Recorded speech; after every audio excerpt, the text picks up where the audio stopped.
को मुख हृदय हरि नाम, नित्य प्रति संगत साध किया, जीवन मोक्ष सुख राम।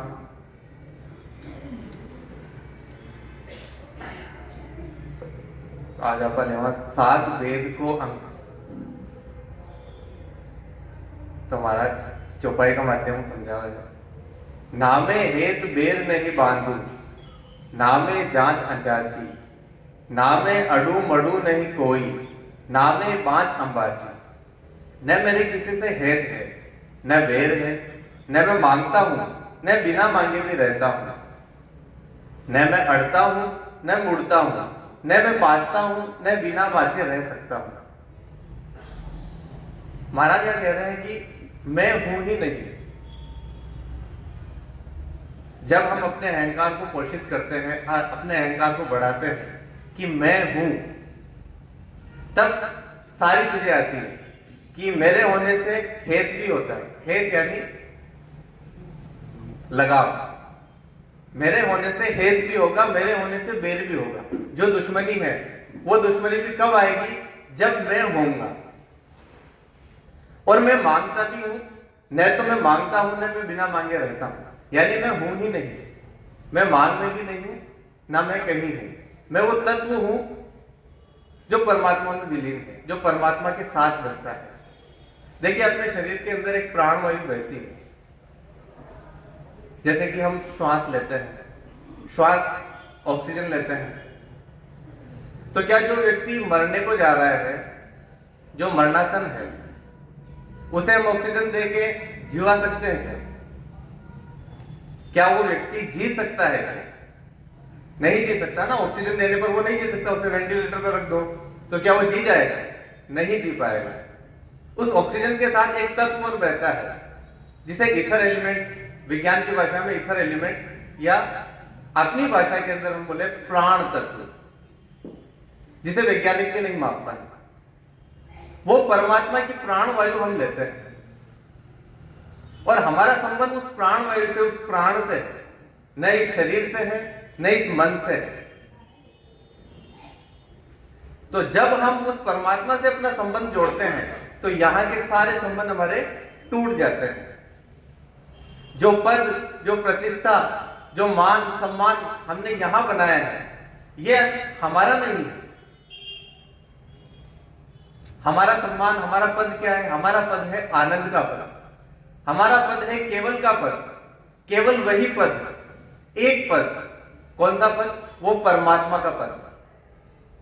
और उस पद में न तो किसी से हेत है, न बैर है, न मैं मांगता हूं, न बिना मांगे रहता हूं, मैं अड़ता हूं, न मैं मुड़ता हूं, न मैं बाजता हूं, न बिना बाजे रह सकता हूं। महाराज फरमाते हैं, नामे सिद्ध रिद नहीं नासत, नामे असत न साचा, नामे गड़ू गड़ाऊ नाही, नामे खरा न काचा। न मैं सिद्ध हूं, न मैं रिद हूं, न मैं संत हूं, न मैं असंत हूं, न मैं साचा हूं, न मैं गढ़ता हूं, न गढ़वाता हूं, न मैं खरा हूं, न मैं खोटा हूं। तो महाराज यहां फरमा रहे हैं कि ना तो मैं सिद्ध हूं, ना रिद्ध हूं, ना मैं सत हूं, ना मैं असत हूं। ये सच, झूठ, सिद्धियां, रिद्धियां, ये सब संसार की माया है, संसार की बातें हैं। देखिए, ये मनुष्य जन्म हमें मिला है तो इस शरीर के साथ एक मन भी आया है। शरीर और मन, और मन में हम जितना बढ़ते जाते हैं उतना हमारा अहंकार बढ़ता जाता है। जैसे अगर इच्छाओं को भरेंगे और इस इच्छाओं में अटक जाएंगे तो उन इच्छाओं के कारण हमारा अहंकार बढ़ता जाएगा। कामना, वासना, इच्छाओं के कारण से ये अहंकार बढ़ता जाता है। तो ये जो मन है, ये बिना पेंदे का बर्तन है। जब हम ये देख पाते हैं कि इस बर्तन के अंदर कुछ नहीं रुकता, जैसे विचार आते हैं और विचार जाते हैं। जैसे ऊपर से आप पानी डालोगे तो नीचे से पानी बह जाएगा क्योंकि इसका तलवा नहीं है। लेकिन जब हम उस तल को मान लेते हैं, आभासी रूप में मान लेते हैं कि तलवा है, और उसके अंदर विचार को हम पकड़ के रह जाते हैं, तो वो पकड़ दुख और पीड़ा हमारे जीवन में लाती है। जैसे जैसे हम जिस विचार के अंदर जितना उस विचार को पकड़ेंगे उतना ही हमारे अंदर दुख और पीड़ा, संताप, ये सारी चीजें आएगी। और जब हम ये जान लेंगे कि इसका तो तलवा ही नहीं है, कि जैसे विचार आए, जैसे इच्छाएं आई, जैसे कामनाएं आई, वो बह गई, ऊपर से डाली और नीचे से निकल गई। जब ये समझ हमें आ जाती है तब हम आनंद को प्राप्त कर सकते हैं। आनंद का अर्थ ये नहीं है कि हम विचारों से मुक्त हो गए तो आनंद मिल जाएगा। विचार तो आएंगे ही, विचार का काम है आने का, लेकिन विचार जैसे आएंगे वैसे चले जाएंगे। ये भवसागर है, यहां भावनाओं का सागर बहता ही है, लेकिन एक राम नाम की रस्सी भी है। देखिए, एक सागर के अंदर है और हमें तैरना नहीं आता। एक सागर है और हमें तैरना नहीं आता, हम तड़प रहे हैं, हम डूब रहे हैं, लेकिन हमें तैरना नहीं आता। एक रस्सी आ जाती है, राम नाम की रस्सी, जो हमें तार देगी। उस रस्सी को पकड़कर हम बच सकते हैं, हम बच जाएंगे रस्सी को पकड़कर, क्योंकि जैसे ही हमने उस रस्सी को पकड़ी हम हल्के हो जाते हैं। आप डूबते नहीं हैं। आप देखेंगे कि शरीर, अपना जो शरीर जो भारी था, भारी होने के कारण पानी में डूब रहा था, एक तिनके का सहारा मिलता है, एक रस्सी का सहारा मिलता है। रस्सी को जैसे हमने पकड़ा, हम पूरे हल्के हो जाते हैं और तैरने लगते हैं, हमारा पूरा भार खत्म हो जाता है। तो ये राम नाम वही रस्सी है। लेकिन एक बात बताओ, अगर हम उस रस्सी को पकड़े रहेंगे तो क्या हम तैरना सीख जाएंगे? तैरने के लिए तो हमें उस रस्सी को भी छोड़ना पड़ेगा। तो क्या होता है कि जब भी हम भजन करें तो राम राम राम राम हम भजन कर रहे हैं, तो राम वो भजन है, वो रस्सी है जो हमें तैरना सिखाएगी। लेकिन एक समय ऐसा आएगा जब हमें उस रस्सी को भी छोड़ना पड़ेगा, तभी जाके हम इस भवसागर के अंदर तैर पाएंगे। जब तक हम उस रस्सी को पकड़े रहेंगे तब तक हमें आभास होता रहेगा कि हम भवसागर में तैर रहे हैं, लेकिन तैर नहीं पाएंगे। तो ये ध्यान की एक अवस्था है। जैसे जैसे हम ध्यान करते हैं, भजन करते हैं, तो विचार आते हैं, बहुत सारे विचार हमें घेर लेते हैं कि ये नहीं हुआ, वो नहीं हुआ, ये नहीं हुआ, ये सारी बातें हमें घेर लेती है। तो जैसे ही विचार घेरे, अपने आप को याद दिलाओ और राम नाम का शब्द का उच्चारण करो। जैसे ही आपने राम नाम का शब्द का उच्चारण किया, आपने वो रस्सी पकड़ ली, और रस्सी पकड़ ली, आपको तैरना आ गया। और धीरे से हल्के से हाथ से रस्सी वापस छोड़ो। जब डूबने लगो वापस उस रस्सी को पकड़ो, जब डूबने लगो वापस रस्सी को पकड़ो। बार बार बार बार उस रस्सी को पकड़ते पकड़ते पकड़ते पकड़ते पकड़ते एक दिन आप तैरना सीख जाएंगे। और जब आप तैरना सीख जाओगे, तब आपको उस रस्सी की जरूरत नहीं पड़ेगी। तब वो नियक्षर, जो 52 अक्षरों में भी नहीं, जो राम शब्द भी नहीं है, वो मिलेगा।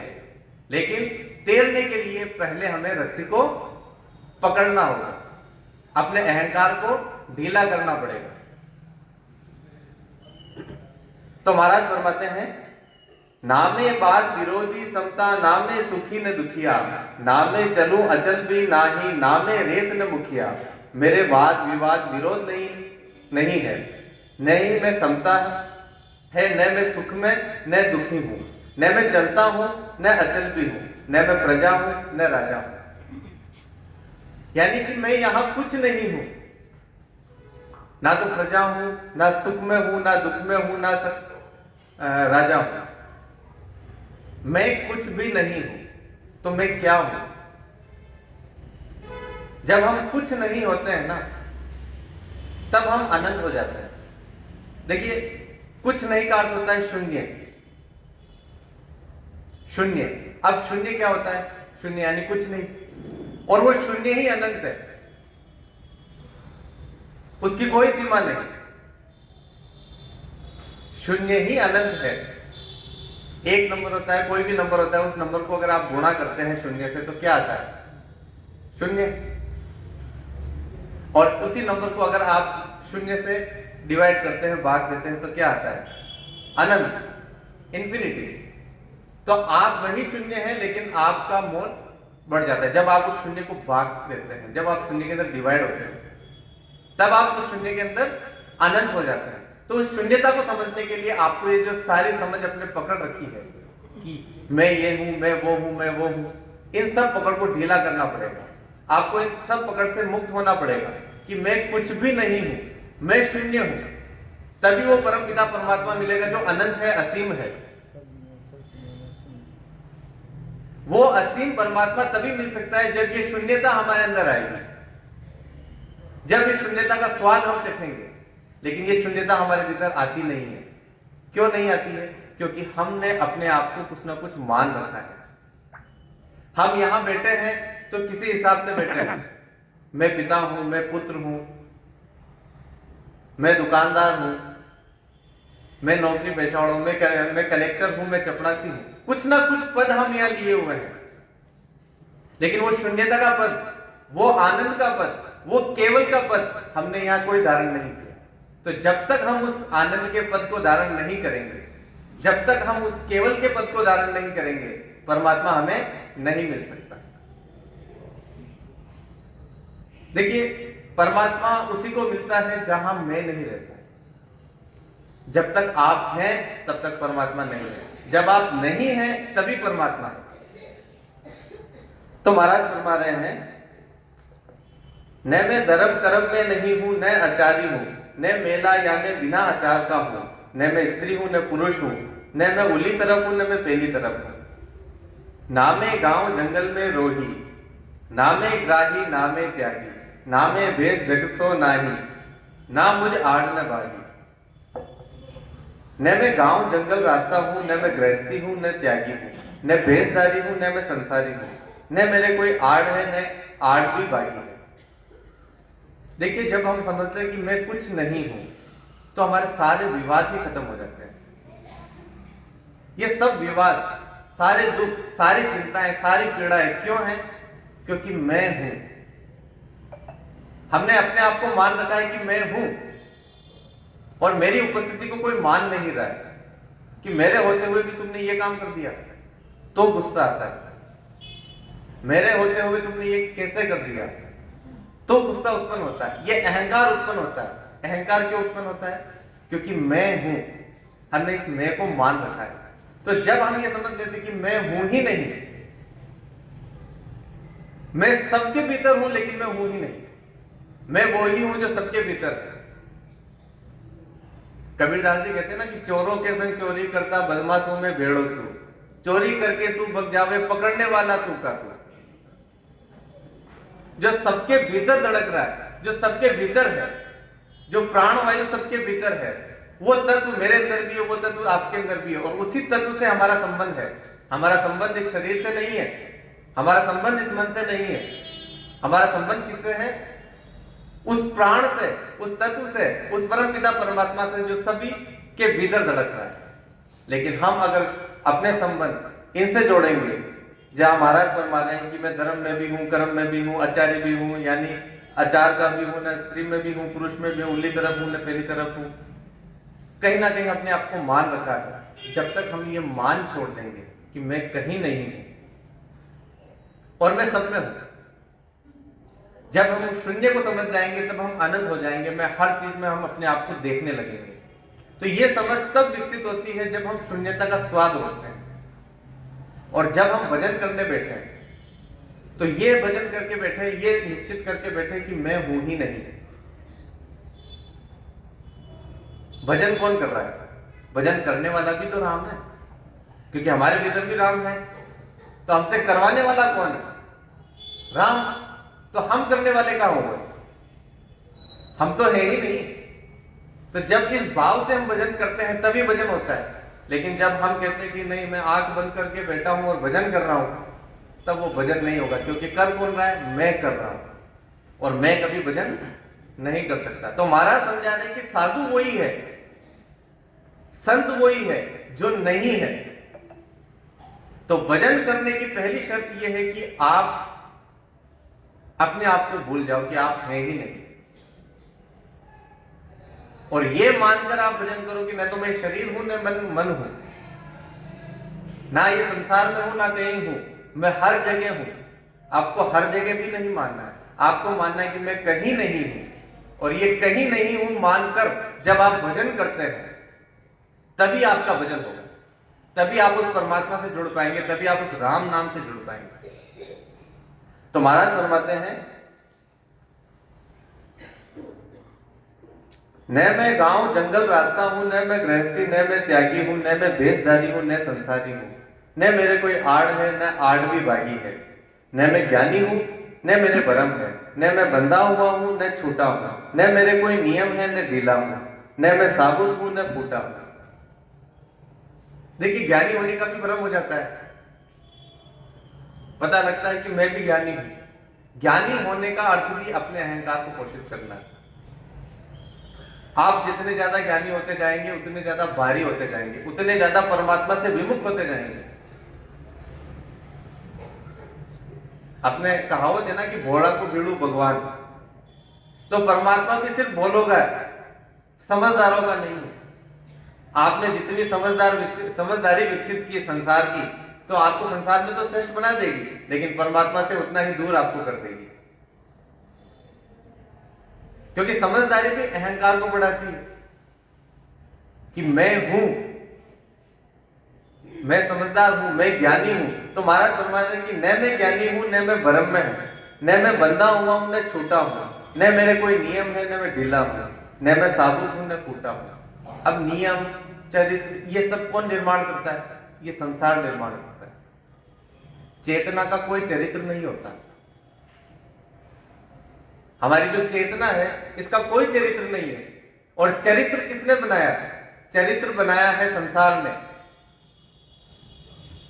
चरित्र बनाया इस झूठे संसार में। सबको हम डिफाइन करते हैं चरित्र के आधार पर कि ये ऐसा है, ये ऐसा है, ये ऐसा है, लेकिन कोई ये नहीं कहता कि सबके भीतर परमात्मा है, सबके भीतर वही चेतना है। कि उस बदमाश के अंदर भी वही चेतना है जो साहूकार के अंदर है। हर व्यक्ति के अंदर वही चेतना है, जो श्रेष्ठ के अंदर भी है, जो नीच के अंदर भी है। हर व्यक्ति के अंदर वही चेतना है। चेतना से कोई नहीं देखता, सबकी दृष्टि इस चरित्र के आधार पर तय होती है। हम सबको चरित्र की दृष्टि से देखते हैं, और जब हम चेतना की दृष्टि से देखने लगते हैं, जब हमारी दृष्टि बदल जाती है, तब हम परमात्मा के करीब होते हैं। तो क्या ये भजन जो हम भजन कर रहे हैं, ध्यान कर रहे हैं, सुमिरन कर रहे हैं, क्या इस सुमिरन से हमारी दृष्टि बदली है? क्या हमने ये तय किया है कि सबको हम सिर्फ एक चेतना से देखेंगे? किसी को चरित्र के ऊपर निर्धारित नहीं करेंगे कि ये चरित्र, इसका चरित्र ऐसा है, ये ऐसा है, ये अच्छा है, ये बुरा है, ये साधु है, ये भोगी है। हमारी नजर में सब साधु होने चाहिए, सब परमात्मा होने चाहिए, क्योंकि सारे परमात्मा के अंश हैं। तो ये चेतना का दृष्टिकोण है, और चेतना का दृष्टिकोण उसी को आ सकता है जो अपनी चेतना से संबंध रखता हो। हम भी अगर अपने चरित्र से अगर संबंध रखेंगे तो हम चेतना से संबंध नहीं रख पाएंगे। तो सबसे पहले हमें ये चरित्र, ये नियम, ये इन सारे नियम से परे जाना होगा। ये नहीं कि नियम तोड़ना है, क्योंकि देखिए संसार में रहना है तो हमें संसार का होके रहना पड़ेगा। लेकिन संसार के जो परे है, जब हम ध्यान करते हैं, जब हम परमपिता परमात्मा से मिलते हैं, तो वहां कोई नियम नहीं होता, क्योंकि यहाँ पे अच्छा भी बुरा है और बुरा भी अच्छा है। यह सब कुछ समान है और सब कुछ झूठा है, क्योंकि पूरा संसार ही झूठा है, पूरा जगत मिथ्या है। और सत्य क्या है? सत चित्तानंद, जिसका चित्त आनंद में लगा हुआ है वही सत्य है। और आनंद तब आता है जब हम इन सारी चीजों से ऊपर उठते हैं।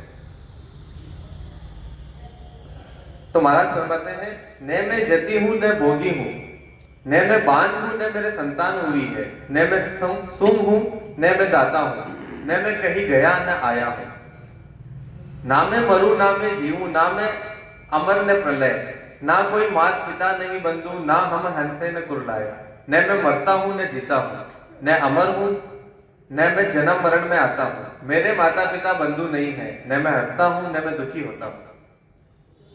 देखिए, ये जो संसार है, संसार के सारे दुख हैं, सारे सुख दुख हैं, ये किसे लगते हैं?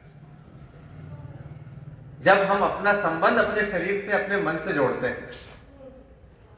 जो कुछ भी हमने संसार से इकट्ठा किया है वो हमारे मन में अहंकार के रूप में भर चुका है, और ये अहंकार जब टूटता है जब इस अहंकार को चोट लगती है तब दुख होता है। अगर हमने इस अहंकार से ही संबंध नहीं रखा, हमने अपना संबंध उस परमपिता परमात्मा से रख दिया, तो क्या हमें कोई दुखी कर सकता है? क्या कोई हमें पीड़ा दे सकता है? क्या कोई हमें चिंता दे सकता है? नहीं दे सकता। लेकिन जब तक हमने इस अहंकार को पकड़ा हुआ है, जब तक हमने इस पद को पकड़ा हुआ है, जब तक हमने इस प्रतिष्ठा को पकड़ा हुआ है, तब तक हमारे सारे दुख हैं। इस संसार में सारी पीड़ाएं क्यों है? सारा तनाव क्यों है? सारा तनाव है उस पद को पकड़ने के लिए, उस प्रतिष्ठा को पकड़ने के लिए। और जब हम इस पकड़ को छोड़ देते हैं, जब हम कहते हैं कि मैं हूं ही नहीं, उसी दिन हम मुक्त हो जाते हैं। और जब हमारी मुक्ति होती है तब हमारा मरना कभी नहीं होता। हम कभी नहीं मरेंगे, क्योंकि हम परमात्मा से जुड़ जाते हैं। अब हमारी मृत्यु नहीं होगी, शरीर तो मरेगा, शरीर तो जाएगा, और शरीर तो मर ही रहा है, पल पल मर रहा है। हर श्वास के साथ शरीर कम होता जा रहा है, श्वास फिक्स है, लेकिन हमारी जो चेतना है वो श्वास है, वो कभी नहीं मरेगी। लेकिन हमने अपना संबंध शरीर से जोड़ा है, तो शरीर की तो मृत्यु होगी, लेकिन चेतना की कभी मृत्यु नहीं होती। तो भजन अपनी चेतना से, अपनी प्रकृति से मिलाने का एक साधन है। जब हम भजन करते हैं तब हम अपनी चेतना की तरफ मुड़ते हैं और चेतना से अपना संबंध जोड़ते हैं। और जैसे ही चेतना से आपका संबंध जुड़ा, आपका शरीर से और मन से संबंध टूट जाता है। महाराज फरमाते हैं, जाया नहीं खुण पण आया, परण्या नहीं कंवारा, बालक नहीं देह पण छोटी, है पण सबसु न्यारा। मैं जाया नहीं खुक मुंह आया हूं, मैंने न शादी की है न मैं कंवारा हूं, मैं बालक नहीं हूं पर शरीर छोटा है और सबसे अलग है। देवल नहीं देवरे जाऊं, निज दिन बैठा माही, धूप ध्यान प्रसाद न चाड़ू, बिना पूजा रघु नाही। देवल नहीं देवरे जाता हूं, रात दिन उसी में बैठा हूं, धूप ध्यान में प्रसाद चढ़ाता हूं, बिना पूजे किए भी नहीं रहता हूं। देखिए, सब कुछ में मैं हूं और सब कुछ में मैं नहीं हूं। एक ही क्षण कि मैं किसी में भी नहीं हूं और उसी क्षण में सब में हूं। अब ये बात तो द्वैत वाली बात हो गई कि मैं हूं भी और मैं नहीं भी। ये द्वैत वाली बात नहीं हुई। देखिए, कोई बर्तन होता है, बर्तन के अंदर अगर अपन ने पानी डाल दिया तो उस बर्तन के अंदर क्या आया? पानी। और पानी को जब हमने खाली कर दिया तो बर्तन के अंदर क्या है? बर्तन के अंदर क्या है? खाली है? खाली नहीं है, बर्तन के अंदर हवा है, जो हवा सब जगह है। तो उसी तरीके से परमात्मा सब जगह है। जब आप खाली होते हैं तो परमात्मा सभी जगह हो जाता है, तो आप सभी के अंदर घूमने लगते हैं। तो खाली करना जरूरी है। तो महाराज यहां फरमा रहे हैं कि मैं कहीं नहीं हूं लेकिन मैं सब में हूं, मैं किसी में नहीं हूं। एक बात तो ये कहते हैं कि मैं किसी में नहीं हूं, और दूसरी बात ये समझ की होती है कि मैं सब में हूं। तो जब ये समझ हमारे अंदर आ जाती है, जब हम अपना संबंध उस हवा से जो खाली के बर्तन के अंदर है उससे जोड़ लेते हैं, उस परमात्मा से जोड़ लेते हैं, तो क्या हमें कोई बाहर निकाल सकता है? उस बर्तन से उस हवा को कौन बाहर निकाल सकता है? हवा को कोई बाहर नहीं निकाल सकता। अगर हवा को बाहर निकालेंगे तो वो बर्तन ही नहीं रहेगा। आप वैक्यूम लगाकर हवा तो बाहर निकाल लेंगे तो बर्तन सिकुड़ जाएगा, बर्तन खत्म हो जाएगा। तो हवा तो सब जगह रहेगी, उसी तरीके से परमात्मा तो सभी जगह रहेगा। जब तक आप हैं तो आपके अंदर भी वो परमात्मा है, वो तत्व है। तो महाराज फरमा रहे हैं, तीरथ बरत एक नहीं करस्यून, न्याया बिना नहीं रहिया, 68 तीरथ करोड़ 99, झूलर सब सुख किया। तीरथ व्रत एक भी नहीं करता, स्नान किए बिना भी नहीं रहता, 68 तीर्थ करोड़ 99, सबका अनुभव कर सब सुख किया है। महाराज फरमा रहे हैं कि तीर्थ करने से हम जाते हैं तीर्थ करने। तो तीर्थ करने कौन जाता है? तीर्थ करने हम जाते हैं, मैं जाता हूं। अगर मैं तीर्थ करने जाऊंगा तो तीर्थ होगा ही नहीं। और जब मैं तीर्थ करने नहीं जाऊंगा तो मुझे तीर्थ करने की जरूरत क्या है? क्योंकि मैं तो तीर्थ में भी हूं, मैं तो यहीं भी हूं। हर जगह तीर्थ है, चारों धाम यही है, जो चारों धाम में है वो भी यही है। परमात्मा तो हर जगह उपस्थित है, तो मुझे तीर्थ में जाने की कहां जरूरत है। लेकिन मैं जाता हूं तीर्थ, तो मैं नहीं, तीर्थ कौन जाता है? मैं जाता हूं। आपका अहंकार जाता है, आप नहीं जाते। तो महाराज फरमा रहे हैं कि तीर्थ व्रत एक भी नहीं करता, कि मैं कुछ नहीं करता, सब होता है। शरीर को भूख लगती है तो शरीर को खिलाता हूं, शरीर को प्यास लगती है तो शरीर को पिलाता हूं, मैं नहीं पीता, मैं नहीं खाता। ये बोध हमेशा में रहता है। तो वो साधु जन, तो ये साधुता का, ये साधु भेद, ये साधुता का लक्षण है कि साधु कौन होता है? जिसको हमेशा ये भेद रहता है कि मैं कहीं नहीं और मैं सब जगह हूं, वही साधु है। वेश धारण करने वाले को साधु नहीं कहते, संसार को छोड़कर भाग जाने वाले को साधु नहीं कहते। इस संसार में रहकर ये भेद करे कि मैं इस संसार का नहीं हूं, वो साधु है। जो संसार में रह रहा है और संसार को कह रहा है कि मैं संसार में नहीं हूं और मैं हर जगह हूं, यही साधुता का भेद है। जब इस भेद को हम समझ लेते हैं, इस मर्म को हम समझ लेते हैं, छोटी सी बात है, हमें सिर्फ शून्यता को समझना है। वो अनंत, वो असीम तो हमारे पास ऑलरेडी है, हमेशा से है, वो हर जगह है, उसे हमें पकड़ने की जरूरत नहीं, परमात्मा को प्राप्त करने की जरूरत नहीं है। हमने जो पकड़ा हुआ है, जो प्राप्त है, उसको छोड़ने की जरूरत है, उससे खाली होने की जरूरत है। परमात्मा तो मिला हुआ ही है, परमात्मा तो हर जगह है। लेकिन जब हम ये छोड़ना सीख जाते हैं कि मैं कहीं नहीं हूं, तब जो हर जगह है वो हम जगह मिल जाता है। जब आप शून्य होते हैं, जब आप कुछ नहीं होते, तब आप अनंत हो जाते हैं, तब आप असीम हो जाते हैं, तब आप परमात्मा से जुड़ जाते हैं। और यही साधुता है। तो जब आप भजन करें, अपने आप से पूछें कि मैं कौन हूं और भजन कौन कर रहा है। क्योंकि भजन करते वक्त आप अपनी चेतना से मिलते हैं।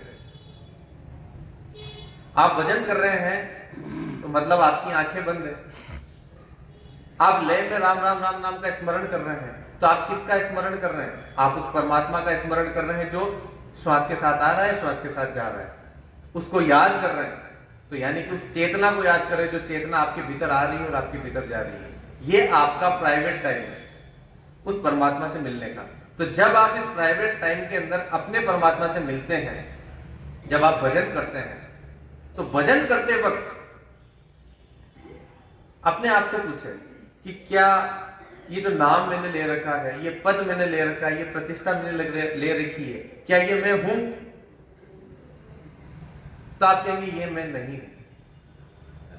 जब ये बोध आपके भीतर गहरा जाता है कि मैं कुछ भी नहीं हूं, तब आप हर व्यक्ति के अंदर, हर कण कण के अंदर आप स्पंदित होने लगते हैं। क्योंकि जो प्राण आपके अंदर है, वही प्राण सबके अंदर है,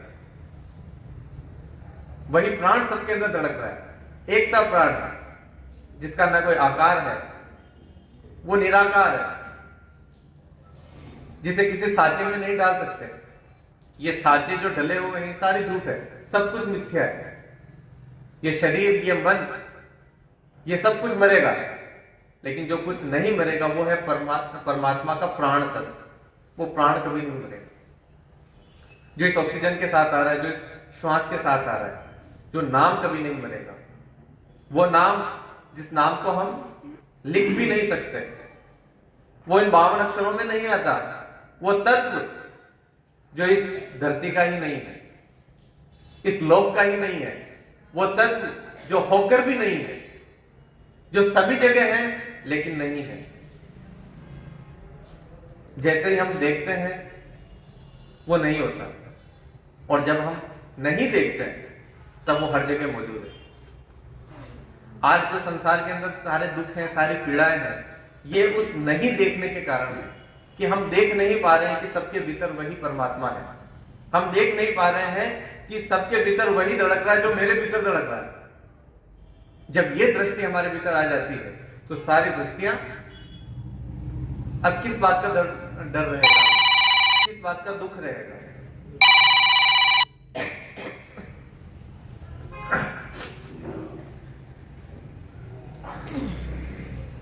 महाराज फरमाते हैं, मैंने पढ़ा हुआ हूं न अपुड़ हूं, न मैं बोलता हूं न मैं मौनी हूं, न मैं कहर हूं कसर नहीं राखी है मिलकर फिर कहता हूं। नामे वेद रोग सब जाणू औषध जड़ी न राखूं, निस्दिन गोट पीऊं जड़ सुधी निरख परख ले चाकू। मैं वेद नहीं हूं, सब रोग भी जानता हूं, औषध जड़ी नहीं रखता हूं, रात दिन गोट कर जड़ सहित पीता हूं, देख परीक्षा कर चखता हूं। महाराज फरमा रहे कि मैं वेद्य नहीं हूं, न रोग और रोग भी सब जानता हूं। क्योंकि देखिए सारे रोग कहां से उत्पन्न होते हैं? ये सारे रोग उत्पन्न होते हैं हमारे मन के कारण, हमारे शरीर के कारण। रोग कहां होगा? शरीर का होगा, या तो शारीरिक रोग होगा या मानसिक रोग होगा। इसके अलावा रोग उत्पन्न होता ही नहीं। जब आप शरीर ही नहीं है, जब आप मन ही नहीं है, तो आपको कोई रोग परेशान कर सकता है क्या? आपको वेद की जरूरत है क्या? आप खुद ही वेद हैं। तो महाराज फरमा रहे हैं कि मैं वेद नहीं हूं लेकिन सब रोग जानता हूं, लेकिन रोग का सब मुझे पता है कि सारे रोग कहां उत्पन्न हो रहे हैं? ये शरीर में उत्पन्न हो रहे हैं, ये मन में उत्पन्न हो रहे हैं। जब मेरा इनसे संबंध ही नहीं है तो मैं वेद भी नहीं हूं। औषध जड़ी नहीं रखता, रात दिन गोट कर जड़ सहित पीता हूं, देख परीक्षा कर चखता हूं। तो औषध जड़ी बूटी मुझे रखने की जरूरत नहीं है, क्योंकि देखिए संसार के रोग हैं तो संसार की औषधि से ही जाएंगे। लेकिन मेरे पास तो ऐसी औषधि है जो सारी औषधि को मिलाकर मैं पी लेता हूं, जो सारी औषधियों के अंदर है। अब मैंने वो औषधि पी ली तो मुझे कौन सा रोग लगेगा? तो चेतना को कोई रोग नहीं लगता। रोग किसको लगता है? शरीर और मन को। तो सबसे बड़ा वैद्य कौन है? वो। और महाराज कह रहे कि मैं वैद्य नहीं हूं, मैं सांसारिक वैद्य नहीं हूं। मैं नहीं हूं लेकिन मैं होकर भी सब कुछ हूं। महाराज फरमाते हैं, ना मैं सोता ना मैं बैठा, ना मुझ भूख ने धाया, ना मैं धनवत ना मैं निर्धन, ना खोया ना पाया। मैं न सोया हूं न बैठा हूं, मुझे न भूख है न धाया हूं, न मैं धनवान हूं न गरीब हूं, मैंने कुछ खाया, मैंने कुछ खोया न पाया है। कि महाराज फरमाने की ना तो मैं निर्धन हूं ना मैं धनवान हूं ना मैं भूखा हूं। देखिए निर्धनता क्यों आती है और धनवान क्यों होता है? निर्धनता तब आती है जब हम इस संसारिक धन से अपना संबंध जोड़ लेते हैं, वो निर्धन है। जो संसार के अंदर धनी है, इसका मतलब यह नहीं हो गया कि जिसके पास धन है वो मूर्ख हो गया। नहीं, धन जोड़ना पड़ेगा, संसार के काम हमें करने पड़ेंगे, लेकिन धन से हमें इतना नहीं जुड़ना है कि जब धन चला जाए तो हमारे दुखों का कारण बन जाए। कबीरदास जी कहते हैं कि कबीरा खड़ा बाजार में लिए लुकाटी हाथ, जो घर जाड़ो आपनो चलो हमारे साथ। देखिए हमने पूरी जिंदगी पर क्या किया? धन इकट्ठा करके करके एक घर बनाया, और घर बहुत आलीशान घर बनाया, लेकिन एक दिन जब उस घर में आग लग जाती है फिर क्या होता है? जब वो धन चला जाता है फिर क्या होता है? क्या मिलता है? दुख, पीड़ा, संताप। लेकिन कबीर कहते हैं कि जो घर जाड़ो आपनो चलो हमारे साथ, कि मेरे साथ चलने की वही हिम्मत कर सकता है जो अपने घर में आग लगा सकता है। तो अपने घर में आग लगाने का अर्थ ये नहीं कि आप जाके घर में आग लगा दो। अपने घर में आग लगाने का अर्थ ये है कि आपने मन से किसी को मान ही नहीं रखा कि मेरा घर कुछ है ही नहीं। अब जब उस घर में आग भी लग जाती है, इस झूठे संसार के घर में अगर आग भी लग जाती है तो दुख नहीं होता। आप कबीर के साथ जाते हैं जो परम आनंद के अंदर है, आपके आनंद में कोई कमी नहीं होती। जब ये संसार का धन भी चला जाएगा और न संसार के धन से आपको आनंद आता है, क्योंकि ना तो वो सुख में है ना दुख में है। सुख दुख से ऊपर की स्थिति है आनंद की स्थिति, और वो आनंद की स्थिति तब मिलती है जब हम सुख दुख से अपना संबंध छोड़ देते हैं। हम सुख के पीछे भाग रहे हैं, इकट्ठा कर रहे हैं, अच्छी बात, इकट्ठा करना चाहिए, लेकिन सुख किसी को मिलता नहीं, सुख में ठहर ही नहीं पाते। थोड़ी देर ठहरेंगे और मन विचलित हो जाएगा, तुरंत दुख की तरफ भागेगा। खूब दुख झेले, इकट्ठा किया कि घर में रहेंगे, घर बनाते हैं, एक एक पैसा जोड़कर घर बनाते हैं, खूब दुख देखते हैं, पूरे दिन भर काम करते हैं और घर में घर बना दिया, आलीशान घर बना दिया। अब उस घर में कितनी देर ठहरते हैं? सिर्फ रात को सोने जाते हैं। अच्छा आलीशान घर बना दिया और काम आपको कहां करना पड़ रहा है? संसार में करना पड़ रहा है, घर में तो रह नहीं पाते। रात को जाते हैं 10-11 बजे और जाते ही सो जाते हैं। तो घर का सुख भी आप ले पाए क्या? नहीं ले पाते ना। तो उसी तरीके से संसार भर में, ये संसार के अंदर हम जो जिस सुखों के पीछे जा रहे हैं ना, वो सुख हमें कभी मिलते ही नहीं। हम देखते हैं कि यार अभी कमा लेता हूं, अभी संचय कर लेता हूं, अभी इकट्ठा कर लेता हूं, और लास्ट में सुख भोग लूंगा। तो जब सुख भोगने का समय आता है ना, तब हम बचते ही नहीं। तब ना तो वो अवस्था रहती है। तो सुख कभी भोगा नहीं जा सकता। सुख एक भ्रम है कि हमें सुख मिलेगा, लेकिन सुख कभी मिलता ही नहीं है। और उस सुख के पीछे हम पूरी जिंदगी को दुखों में गुजार देते हैं। पूरी जिंदगी को हम तनाव में, दुख में, और सारे कर्म हम करते हैं उस सुख को पाने के लिए कि वो सुख हमें मिलेगा, लेकिन वो सुख कभी हमें मिलता ही नहीं है। लेकिन जिसने इस आनंद को पा लिया, उसे ना सुख की अपेक्षा है और ना उसे दुख परेशान कर पाता है। क्योंकि सुख की अपेक्षा ही छूट गई तो उसे दुख कैसे परेशान कर पाएंगे? उसने उस आनंद को पकड़ लिया, अब उसका आनंद सतत बहता है। अब उसे आप जेल में भी डाल दो तो भी वो आनंदित है, अब उसे महलों में भी रख दो तो भी आनंदित है। अब उसका आनंद उसके पास है, अब उसका आनंद महलों से नहीं आता और उसका दुख जेलों से नहीं आता। अब वो हर जगह आनंदित है। एक फूल जैसे खिलता है ना, वैसे मनुष्यता खिलती है। और फूल खिलता है तो फूल का स्वभाव क्या होता है? खिलना, खुशबू देना। तो मनुष्यता का स्वभाव होता है आनंद। मनुष्य की प्रकृति है आनंद। तो जब हम अब प्रकृति के अंदर खिलते हैं, तो एक फूल को आपने खिलाया, खिला हुआ फूल है, आपने उसको मसल दिया, आपने फूल को मसल दिया, तो फूल क्या करेगा? कुछ नहीं कर सकता, मसल दिया, लेकिन आपके हाथ में महकने लगेंगे, क्योंकि फूल की प्रकृति है खुशबू देना, खुशबू फैलाना।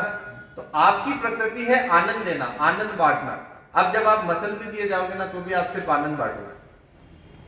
तो अपनी प्रकृति को पहचानो, और आपकी प्रकृति है आनंद की प्रकृति। ये सुख मिलने वाला नहीं है। इस सुख एक भ्रम है कि हमें मिल जाएगा, सुख कभी नहीं मिलेगा। सुख के पीछे दौड़ते दौड़ते दौड़ते दुख खूब मिल गया, खूब दुख देख लिए हमने, पूरी जिंदगी हमने दुखों में गुजार दी, लेकिन वो सुख हमें नहीं मिल पाया। लेकिन ये आनंद आपके साथ हमेशा से था, आपने इस आनंद की पहचान नहीं की। और जिस दिन आपने इस आनंद की पहचान कर ली, जब ये भजन आप करने लगे, इस आनंद की पहचान करते करते एक दिन आप परमानंद, एक दिन उस परमानंद की प्राप्ति हो जाएगी। लेकिन अपने इस आनंद को तो पहचानो, और इस आनंद से पहचान करवाने का तरीका है भजन। ये साधुता, ये साधु भेद का, ये साधु का भेद क्या होता है? यही भेद कि वो हमेशा आनंदित है, हर पल हर क्षण आनंदित है। वो बाहर की परिस्थितियों से दुखी नहीं हो रहा, बाहर के संसार से परेशान नहीं हो रहा, बाहर के संसार से सुखी भी नहीं हो रहा। वो सुख और दुख से ऊपर उठ चुका है, वो अपनी प्रकृति में रम चुका है, वही आनंदित है। 4 मिनट बाकी है। 4 मिनट बाकी। अच्छा, आगे कर पूरी आगे आगे 2-3 मिनट और करिए आगे। सबको त्याग सकल में खाऊं, सहज सकल में राखी, कतनी कथु सुनी न काई, साक बहुत में बाकी। महाराज फरमाते हैं मेरे सबका त्याग है और सब खाता हूं, सहज में ही सबको रख छोड़ा है, कथनी कथता हूं, कुछ भी नहीं सुना है, बहुत साख भी करी है। मेरे सबका त्याग है और सब खाता हूं। देखिए, त्याग हम किसका करते हैं? जिसको हमने पकड़ रखा हो। अगर किसी चीज को पकड़ रखा है तभी हम उसका त्याग करेंगे। अब किसी को पकड़ ही नहीं रखा है तो उसका त्याग कैसे करेंगे?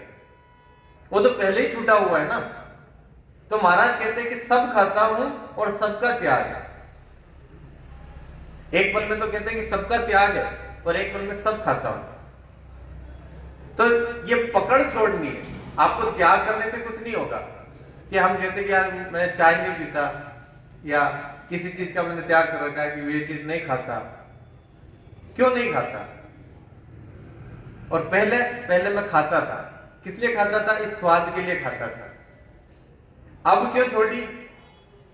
क्योंकि वो रोग उत्पन्न कर रहा है। छोड़ना तो नहीं चाहता था लेकिन मैंने त्याग कर दिया। तो आपने पकड़ ही क्यों रखी थी?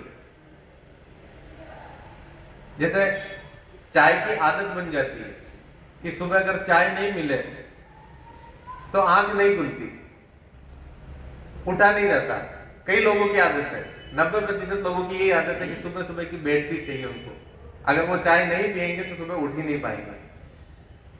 तो चाय ने उनको नहीं पकड़ा, उन्होंने चाय को पकड़ा। तो हमने पकड़ रखा है इन चीजों को।